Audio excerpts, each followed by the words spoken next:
Exactly. Thank you, Breckin. Now let's check in with Way 31's Will Robinson Smith. He has been following this protest from the beginning down at Big Spring Park and followed the crowd to the courthouse in downtown Huntsville. He was affected by the tear gas as police tried to break up that crowd. Will, if you can, describe for us those moments and what you experienced.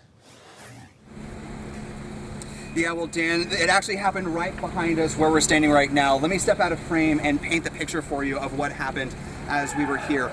On the right, if we can pan just to the right, this is where across the intersection of Fountain Circle, that's where Huntsville police were lined up with their black riot gear, standing off against the protesters who were over on this side of the intersection, and they were shouting, "Take a knee."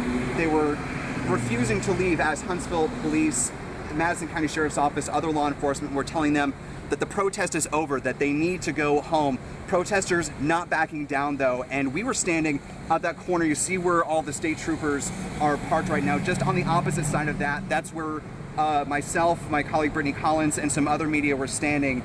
And eventually, tear gas was fired from the courthouse over into the middle of Fountain Circle, just down the street past the sea of blue lights you see right here.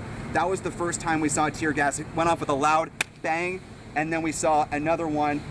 Then we saw over here at the intersection of Fountain Circle and Madison, one of the Huntsville police officers lobbed tear gas over toward the protesters. A protester actually kicked it back toward Huntsville police, who deflected it again, and that's when more tear gas started lobbing toward the protesters, and you really saw people clear out, and we were right in the thick of it, trying to make sure each other were okay and that we could clear out, trying to make sure we were following the directions of Huntsville police.